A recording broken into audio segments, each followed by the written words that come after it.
Bom dia a todos os irmãos e irmãs, sejam bem-vindos a mais uma recapitulação da lição.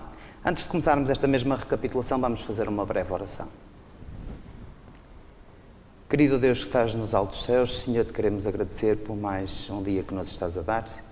Senhor, te queremos agradecer também por estes temas que nos tens colocado à frente, para que possamos estudar no dia a dia e percebermos um bocadinho mais do teu caráter, do teu amor sobre nós.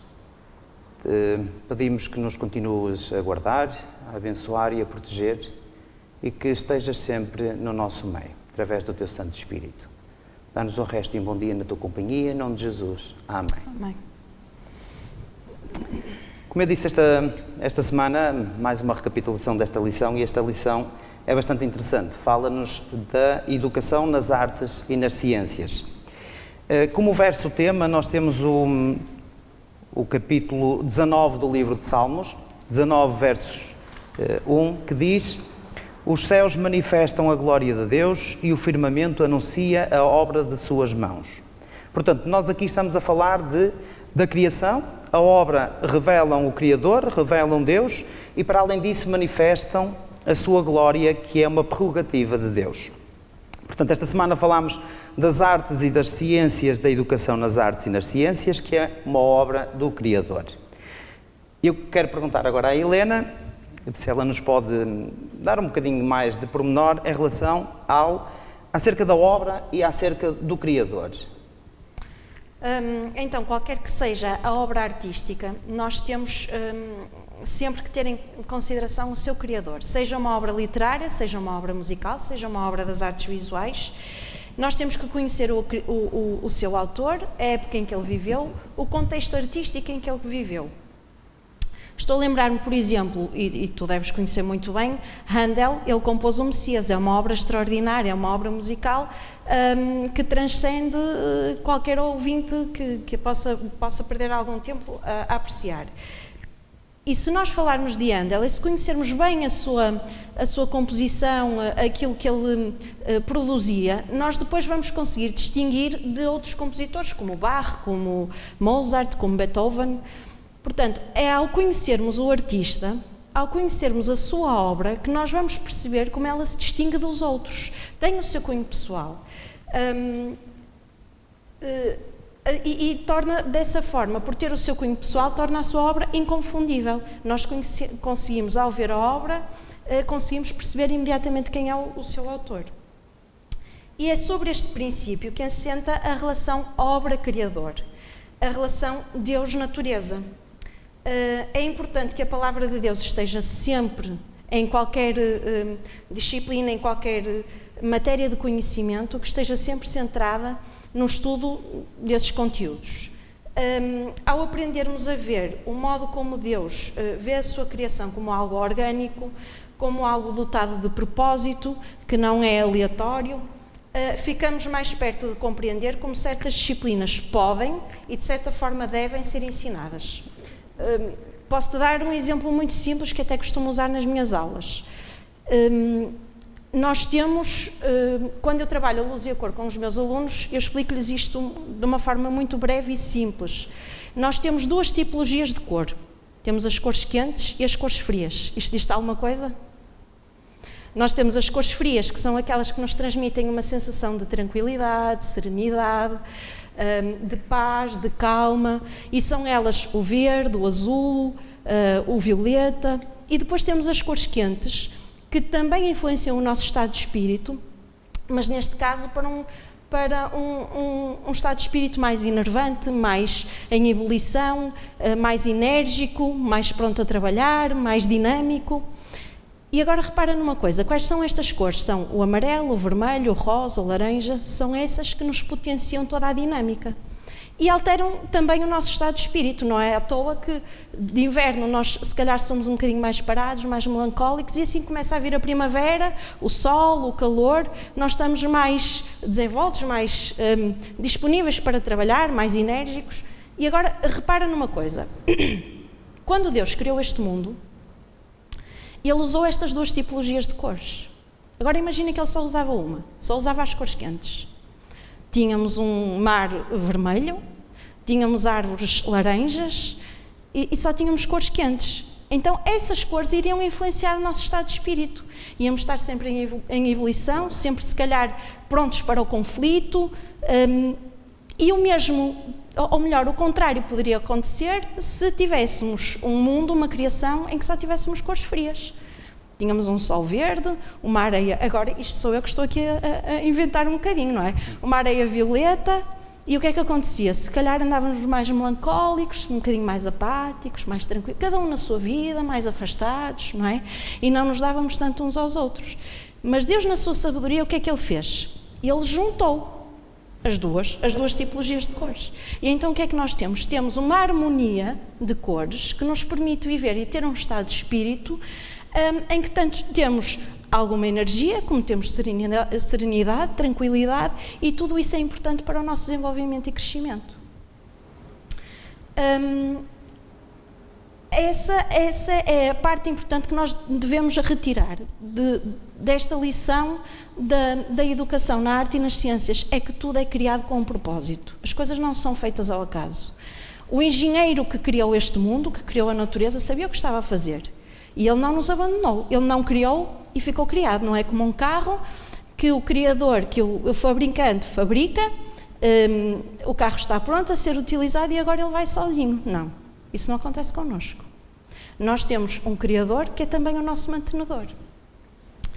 E eu vou agora mostrar aquilo que a irmã White nos diz acerca também deste conceito. Vou passar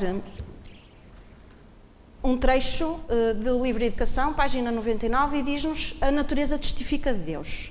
Esta é uma afirmação-chave. Não é pela sua própria energia inerente que a Terra produz as suas dádivas e, ano após ano, continua o seu movimento em redor do Sol.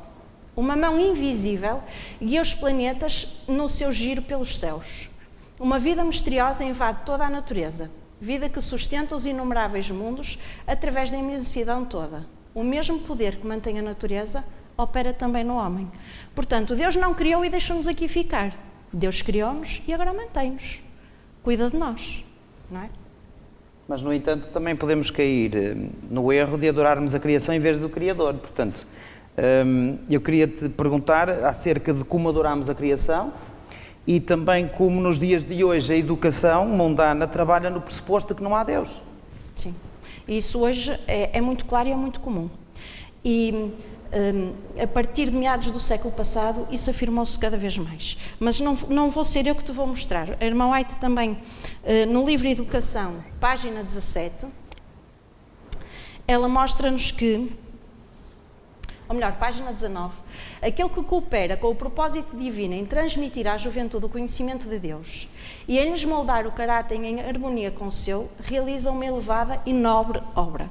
Então, se nós queremos realizar uma grande obra, uma elevada obra, uma nobre obra, é trabalharmos para evangelizar os mais jovens, com o propósito de transmitir aos mais pequenos o conhecimento de Deus.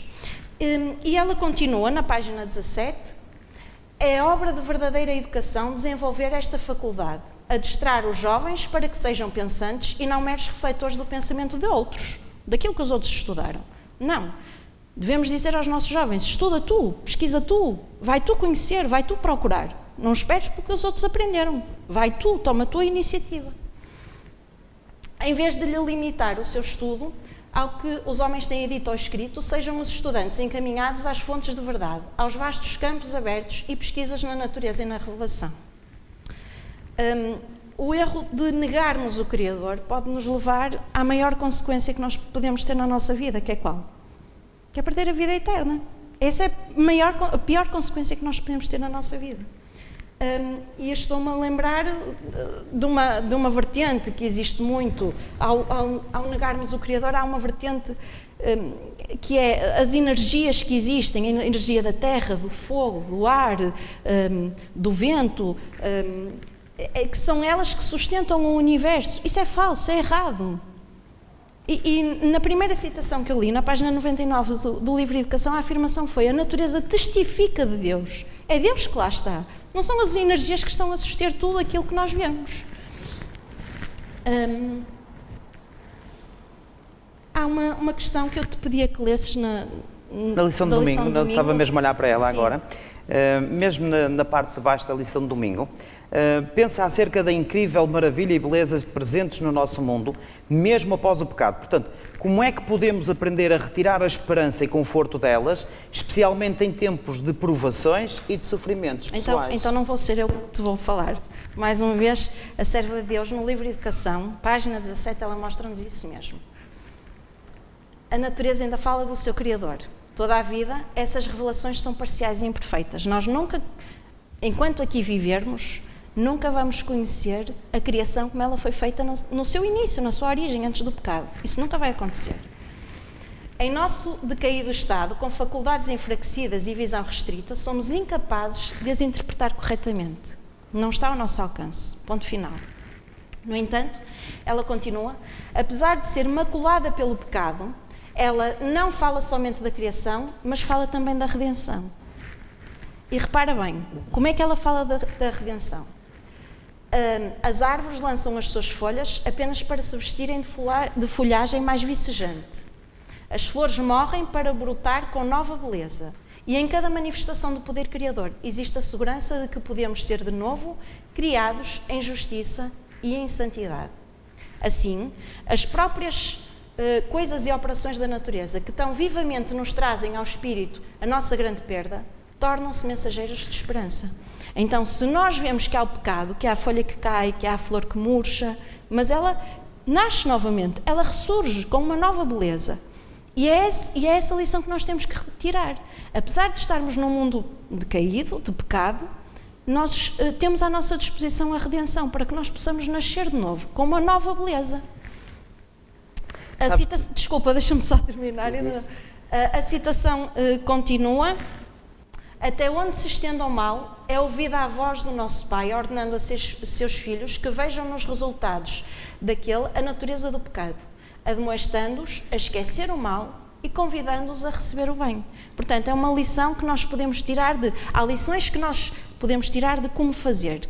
Esta é aquela de como não fazer. Vemos o mal, então não vamos fazer isto. Claro. Vamos procurar o bem. Claro. Eu estava a dizer, porque em Salmos, no capítulo 96, no versículo 9, tem aqui um versículo extraordinário, que diz: adorai o Senhor na beleza da sua santidade, tremei diante dele todos os moradores da terra. Então o que é que eu te pergunto em relação a isto? Como é que nós podemos interpretar por beleza, ok, da sua santidade? É uma necessidade nossa adorarmos a Deus, ou é Deus quem nos pede para o fazermos? Deus pede-nos para nós o fazermos, mas Deus não quer de todo que isto seja uma obrigação. Deus quer que isto seja uma necessidade. Uma necessidade, mas quer que seja sentido, quer que seja verdadeiro, quer que seja autêntico, não é? E nós sentimos verdadeiramente a necessidade de adorar a Deus. Essa é uma necessidade que nós temos. Eu vou-te mostrar também no livro de Educação, página 28, a serva do Senhor diz-nos que não podemos pessoalmente chegar à sua presença. Isso é-nos vedado. Nós não conseguimos. Só conseguimos através de quê? Ela diz-nos mais à frente. Em nossos pecados não podemos olhar para a sua face, mas podemos contemplá-lo e com ele ter comunhão em Jesus o Salvador. É através de Jesus que nós podemos contemplar Deus. E ao contemplarmos Deus, nós queremos estar na sua presença. E como é que nós podemos chegar à sua presença? À atmosfera do céu. Presentemente, face a face, nós não conseguimos estar com Deus. Mas podemos conseguir chegar à atmosfera do céu. E ela diz-nos, mais à frente, a melodia do louvor é a atmosfera do céu. E quando o céu vem em contacto com a terra, há música e cântico, há ação de graças e voz de melodias. Então é através do louvor que nós conseguimos chegar à atmosfera do céu. Não é à toa que a irmã White diz, agora não tenho aqui a citação, no livro Lar Adventista, que os nossos lares, as nossas casas, podem ter o mesmo ambiente que se vive no céu. E através de quê? Do louvor e de outras coisas também. Do louvor, do respeito, do conhecimento, do procurar, do passar tempo com Deus. E então aí nós podemos ter, sem dúvida, no nosso lar o mesmo ambiente que se vive no céu. Mas em relação a esta questão do louvor, há um aspecto muito pertinente. É que nem todo o louvor é aceitável a Deus. E se nós tivermos em atenção que Satanás é o maior mestre da música que habita nesta terra, ele vai fazer de todas as formas, de todas as maneiras, para deturpar a ideia e o conceito que nós temos de louvor e de adoração a Deus. Ele vai fazer de tudo. E eu vou-te dar um exemplo. Caim e Abel, ambos prepararam uma oferta para Deus, uma oferta em sacrifício. Qual foi a oferta que Caim preparou? Foram a sua melhor colheita? Preparou o que achava que era melhor. O que achava que era melhor. A sua melhor colheita, não foi? No entanto, Abel o que é que fez? Seguiu as orientações de Deus e ofereceu-lhe o seu melhor cordeiro. Caim preparou a sua melhor colheita, o que ele tinha de melhor. Mas era esse o melhor? Era esse melhor que Deus queria? Não era esse melhor que Deus queria. Isso mesmo se passa entre casais, entre nós, não é? Se eu te quiser oferecer um presente, eu vou-te oferecer um presente que tu gostas. Não vou oferecer uma coisa que eu gosto, não é? Porque senão o presente não está a ser pensado para ti. Claro. E o nosso louvor é mesmo esse. É, quando nós queremos louvar a Deus, temos que ter em atenção e conhecer aquilo que é aceitável a Deus.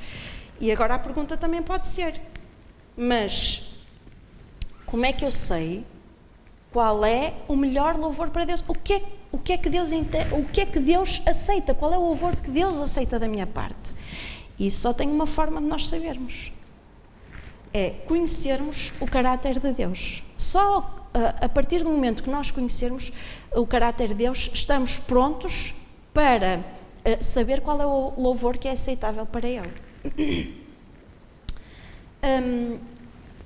Ao conhecermos também o caráter de Deus, nós vamos conhecer o verdadeiro conceito de beleza. A beleza pura, natural. E nem tudo o que é belo hoje, nem tudo aquilo que nós hoje vemos e que é agradável aos nossos olhos, faz parte desta beleza pura. Isso não acontece. Vamos ler em Orientação da Criança, página 48 e 49, em que a irmã White nos diz: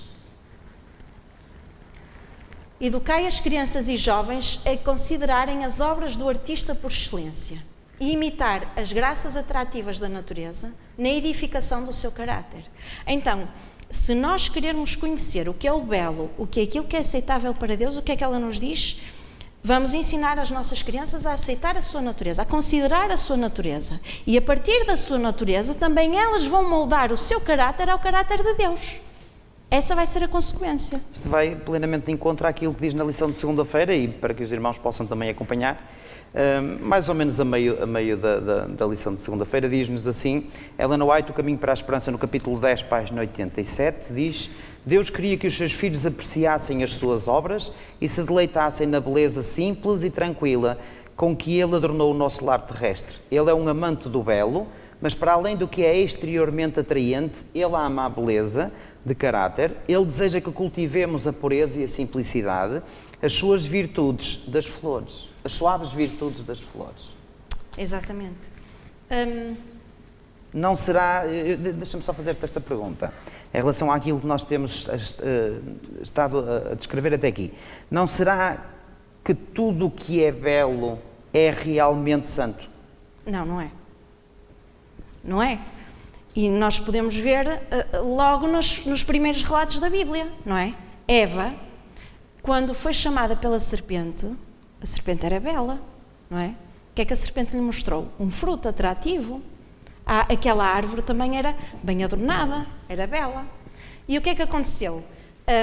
Eva sujeitou-se àquele belo, que não é o correto, porque Deus assim o tinha dito, e Eva cedeu. Eva comeu o fruto, que lhe era belo, que lhe era aprazível.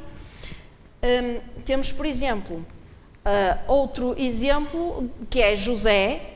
José rejeitou a beleza, rejeitou a formosura da mulher de Potifar. Então, e qual foi a consequência? A consequência foi que ele foi acusado injustamente. Então, agora vemos aqui.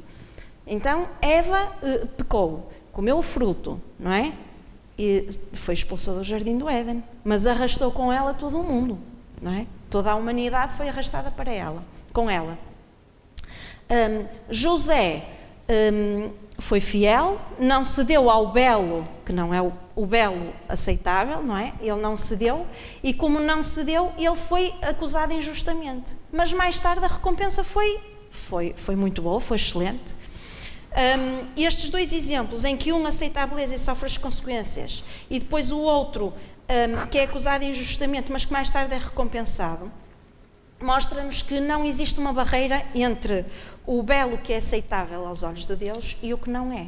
E mais uma vez, prende-se novamente a questão de que nós só conhecemos verdadeiramente o belo que é aceitável a Deus quando nós conhecemos o seu caráter. A partir do momento que conhecemos o seu caráter, aí sim nós estamos prontos para conhecer o que é o belo aceitável aos olhos de Deus. Mas nesse aspecto, nós como adventistas do sétimo dia temos de ter um bocado mais de atenção, porque deveríamos ter um pouco mais de conhecimento para não nos envolvermos com questões que o mundo nos coloca, que o mundo neste momento se coloca, correntes que assentam na arte e na filosofia e rejeitam a liderança de Deus, o apoio de Deus ao ser humano, rejeitam e desonram o próprio Deus, não é? Sim, é verdade. E temos um exemplo-chave. Temos um exemplo-chave na Bíblia e eu vou-vos mostrar no livro de Educação, mais uma vez, e as lições deste trimestre centram-se neste livro, irmãos. Não podemos divagar muito, é neste livro. Este é o livro-chave das lições deste trimestre. E então, em Educação, páginas 54 e 55, diz-nos que Daniel e os seus amigos, quando estavam na Babilónia, sentiram que fortes eram as tentações que os cercavam naquela corte corrupta e luxuosa. Haviam aprendido a sacrificar o terrestre pelo espiritual, a buscar o mais alto bem. No entanto, eles foram fiéis e, ao serem fiéis, eles foram firmes, entregaram-se à direção divina e de maneira que, por intermédio deles, Deus pôde cumprir o seu propósito. Os jovens precisam ser impressionados com a verdade de que os seus dotes não são deles próprios.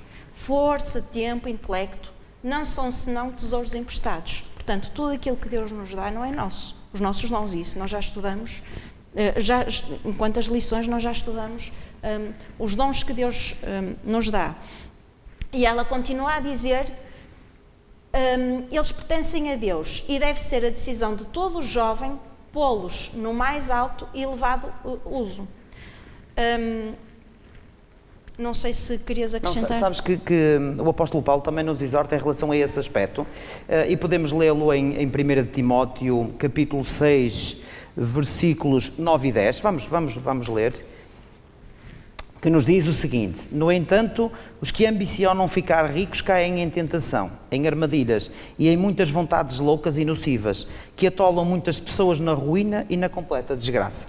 Porquanto o amor ao dinheiro é a raiz de todos os males, e por causa desta cobiça alguns se desviaram da fé e se atormentaram em meio a muitos sofrimentos. Portanto, Paulo alerta-nos aqui, nada mais, nada menos, para aquelas atividades que nós temos no nosso dia-a-dia que nos podem fazer afastar-nos do nosso Deus, afastar-nos daquilo que é o caminho para a vida eterna. Podemos até perder mesmo a vida eterna. E não são só as nossas atividades, os nossos objetivos também. Exatamente, porque cada vez há mais teorias, cada vez há mais crenças, cada vez nós estamos num país, num continente, estamos num mundo em que toda a gente acha alguma coisa. E às vezes a palavra de Deus pouco importa. E para o mundo que nos rodeia, quanto mais crenças e quanto mais teorias existirem de que Deus não existe, melhor será para Satanás, para nos induzir em erro. Então o que é que se faz? Através da ciência ajudam-nos, ou pelo menos tentam fazer com que nós rejeitemos o nosso Deus. A pergunta que eu te faço é: como é que conseguimos ou como é que podemos evitar esse erro? E antes que respondas, eu gostava de ler Provérbios 1:33. Vamos ler, vamos à Bíblia, livro de Provérbios, capítulo 1, versículos 33.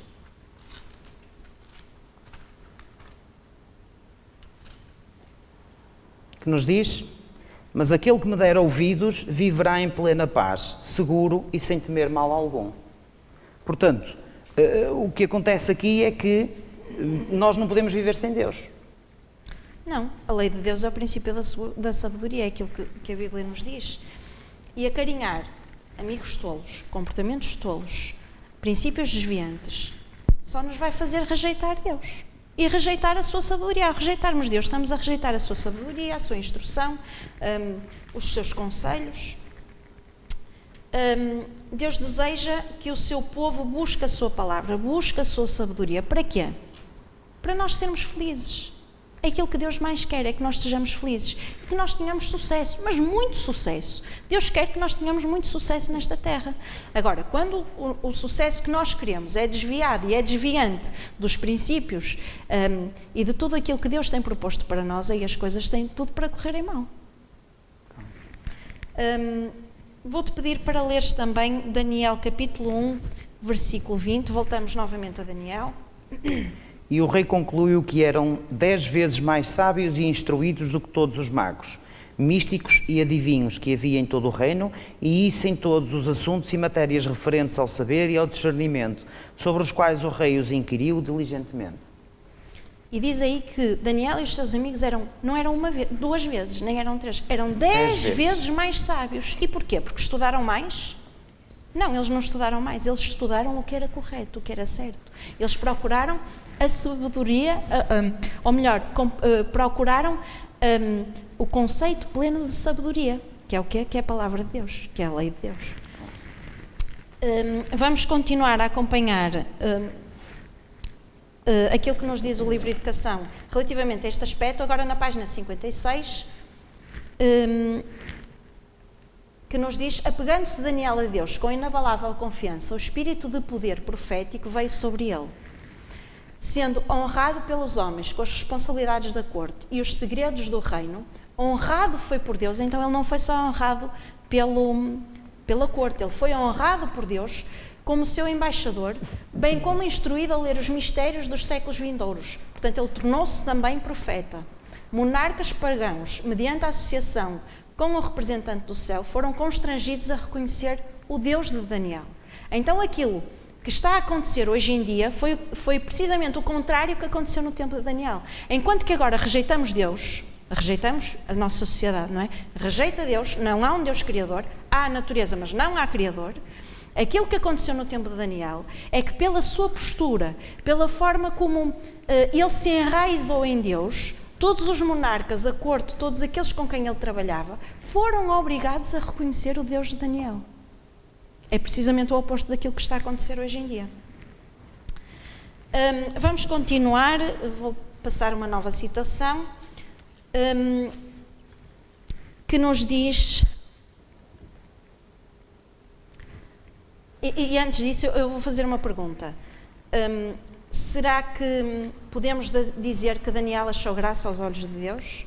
Que pronto, era um menino certinho, um rapaz certinho e tal, fazia as coisas assim direitinhas, certinhas, não dava problemas, não entrava em conflitos e por isso achou graça aos olhos de Deus? Não é bem assim. Vamos passar então à citação que nos diz: mas um tal caráter não é obra do acaso, nem se deve a favores e concessões especiais da providência.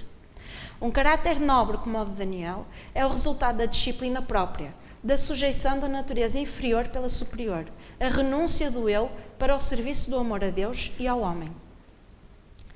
E a irmã White continua agora num outro capítulo em que ela diz: o objetivo da disciplina é ensinar à criança o governo de si mesma.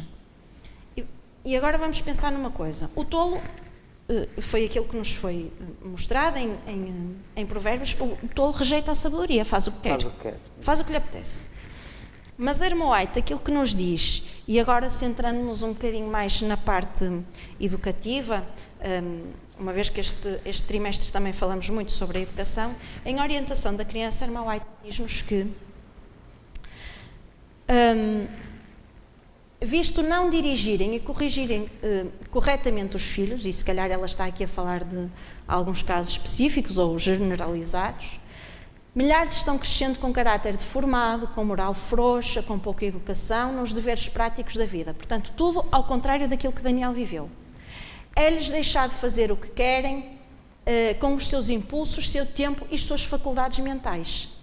E se há pouco, o que é que eu dizia, o que é que líamos? Que a disciplina, o objetivo da disciplina é ensinar à criança o governo de si mesma, então vai contra aquilo que a irmã White está a dizer, que é os impulsos, em que eles agem por impulso. Vamos continuar na citação em que nos diz: os pais pensam que amam os seus filhos, mas se têm revelado os seus piores inimigos. Esta declaração choca, não é? De que forma é que nós, como pais, podemos tornar-nos os piores inimigos dos nossos filhos?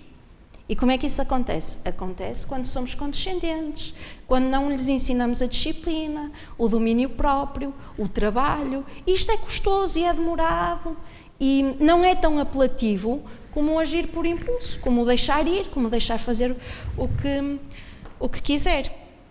Mas sabes que isto não é só a irmã White que nos está a dizer, isto já aconteceu com o povo de Deus. E aconteceu com uma pessoa muito importante para o povo de Israel, que era Eli. Eli era o sumo sacerdote. Eli foi a pessoa a quem Ana entregou o seu filho, não é? Assim que ela acabou de amamentar, Ana entregou o seu filho a Eli. E Ana tinha feito essa promessa a Deus, que se tivesse um filho que eu entregaria ao templo, eu entregaria a Deus. E porquê que Ana conseguiu fazê-lo? Porque Ana amava mais a Deus do que o seu próprio filho. E eu pergunto-te, é claro que não é para responderes, porque nem eu vou conseguir responder a isto. Será que nós amamos mais o nosso filho do que a Deus? Será que isso acontece ou amamos mais a Deus que o nosso filho? Nem conseguimos responder a isto, não é? Pronto. Mas continuando em patriarcas e profetas, e agora centrando-nos um bocadinho aquilo que aconteceu com Eli, a irmã White diz-nos: Eli não dirigiu a sua casa segundo as regras de Deus para o governo da família. Ele seguiu o seu próprio parecer. Este pai, demasiado crédulo, deixou de prestar atenção às faltas dos filhos, às faltas e aos pecados dos filhos na sua infância, confiando com o tempo eles perderiam as suas más tendências. E ele, se calhar, até dizia: são muito novos para serem castigados, vamos esperar que cresçam e depois vamos conversar com eles, aí se calhar vamos ter tempo. Assim os maus hábitos vão ganhando força até se tornarem uma segunda natureza. Então esses maus hábitos já fazem parte da criança. Os filhos crescem sem sujeição, com traços de caráter que serão para eles uma maldição por toda a vida e que podem reproduzir-se nos outros. Então vejamos aqui, a maldição já não é só para os filhos, mas é para todos aqueles que estão ao redor dos filhos. Tornar-se-ão numa maldição para os outros. E foi isto que aconteceu com o povo de Israel. Eli não prestou atenção aos seus filhos, foi condescendente, foi negligente, deixou-os fazer o que eles quiseram, e mais tarde, quando os seus filhos morrem na batalha, foi nessa batalha que a arca foi perdida. O povo de Israel perdeu a arca. E o que é que significa perder a arca da aliança? Significa perder a presença de Deus no seio do seu povo, no meio do seu povo. Porque a arca da aliança simbolizava mesmo isso, a presença de Deus no seu povo. E por causa da condescendência de Eli, o povo de Israel perdeu a presença de Deus no seu povo. Isto vai ao encontro daquilo que já abordamos um bocadinho, que diz em Provérbios 7, que nos diz que os loucos desprezam a sabedoria e a instrução. E o facto de se ter muito conhecimento, vemos que os sábios com quem Daniel também trabalhava também tinham muito conhecimento, não é? Mas, no entanto, não eram tão sábios como era Daniel. E vemos o exemplo de, por exemplo, Paulo. Paulo, antes de ser Paulo, que era Saulo, ele era um cidadão romano, nascido judeu, com a melhor educação, educado pelos rabis, em todas as leis e tradições, tornou-se muito cedo membro do Sinédrio, era promissor, era zeloso, era defensor da fé, e ele era perfeito, mas não era para o trabalho que Deus tinha para esta terra. Paulo era perfeito, mas para desenvolver outro trabalho, não aquele que Deus pretendia. E teve que ser travado, e nos dias da sua cegueira, ele conseguiu reconhecer que a exaltação própria, o amor ao domínio, o fanatismo, o orgulho, de nada lhe valiam para fazer o trabalho de Deus. Saulo partiu de premissas falsas e essas premissas levaram-no a perseguir os cristãos. E isso também é o que acontece com a ciência hoje. Partem de premissas falsas, sem fundamento, sem base. Porquê? Porque querem rejeitar o Criador. E depois desenvolvem as suas próprias teorias. Sim. Claro, mas no capítulo de 38 de Jó são refutados todos os princípios de que apontam para um mundo que se segue por si próprio, sem Deus. Não há suporte divino. Não existe Deus. Podemos ler na lição de quinta-feira uma parte de um trecho que diz, de Ellen White, que nos fala em Patriarcas e Profetas, no capítulo 9, na página 92. É bastante interessante. Está logo a seguir à pergunta da lição de quinta-feira.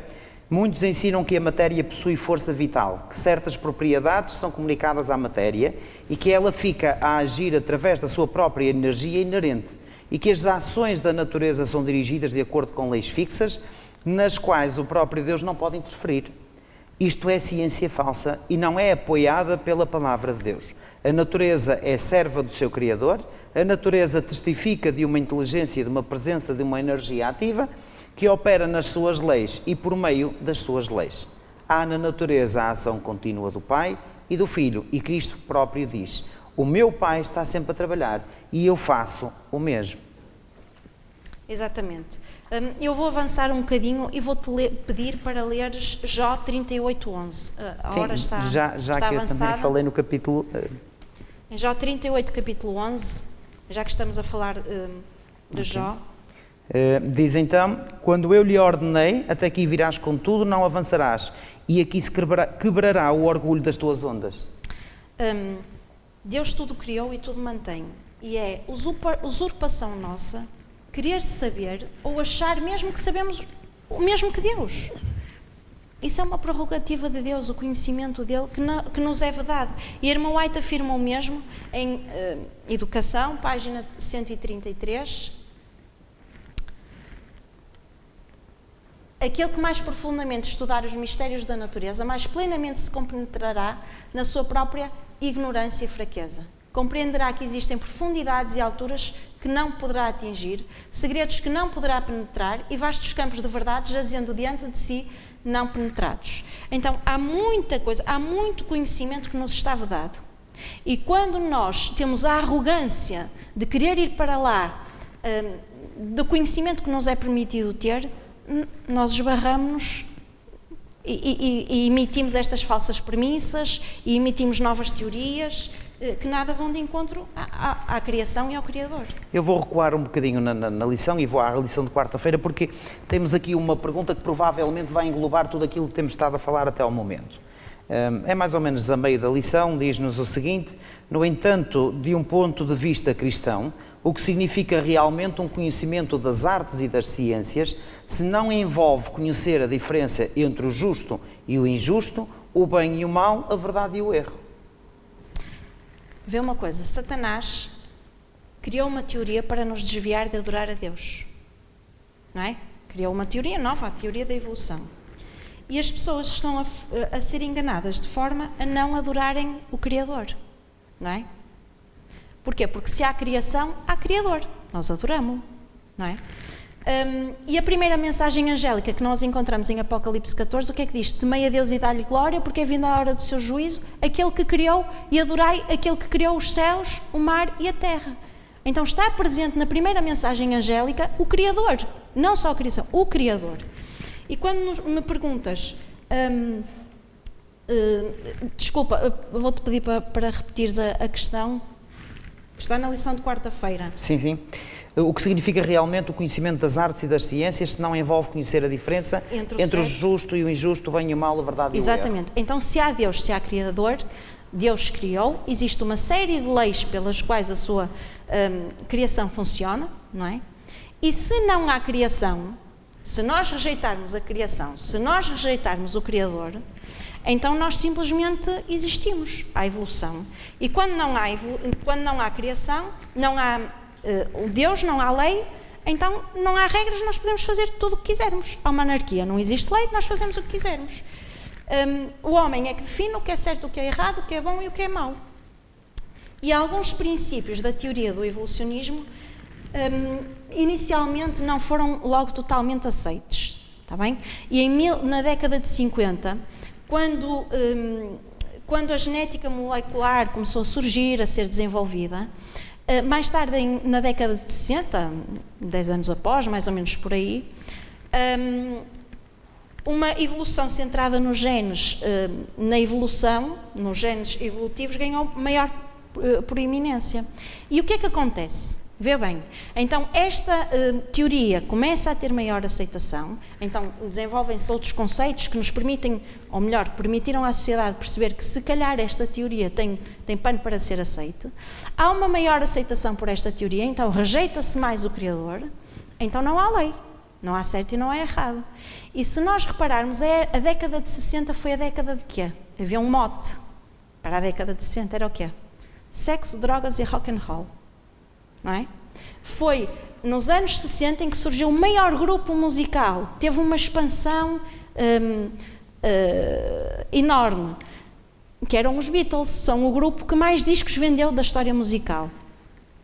Foi uma cultura marcada pela experimentação de drogas, foi uma cultura marcada pelo aumento de crimes, foi uma cultura marcada pelo aumento do suicídio em jovens. Porquê? Porque não há regras, não há lei, há uma anarquia. E a partir do momento em que esta teoria da evolução começou a ser aceite, começou a não haver o certo e o errado. Tudo é aceitável. E para concluirmos, eu queria falar de um aspecto muito importante acerca da criação, que a evolução não consegue comprovar. A evolução diz que nós fomos evoluindo de certas e determinadas formas, de certos e determinados conceitos. E em Educação, página 133, Irmão White diz-nos que foi Deus que criou a alma humana com a sua capacidade de saber amar. Então, e como é que a ciência explica isto, a capacidade de saber amar? Claro. Não é possível de ser explicado. Isto é um tema bastante interessante. Nós também não vamos conseguir responder a todas as perguntas que vão apresentando no mundo em que vivemos, obviamente. Espero que tenha dado para percebermos a essência daquilo que Deus quer para nós e depois, como cristãos e como crentes e como fé que temos em Deus, aceitar aquilo que Deus é, aquilo que Deus quer para nós e pôr-nos um pouco à parte daquilo que o mundo nos quer incutir. Porque aquilo que o mundo nos quer incutir vem nada mais, nada menos do que através do próprio Satanás. E isto é uma luta entre o bem e o mal. E nós temos que escolher de que lado é que queremos estar, e eu espero que todos estejamos com vontade de parecer e de estar até ao fim para a vinda de Jesus e irmos todos um dia para a pátria celestial, todos juntos. Que assim seja. Amém.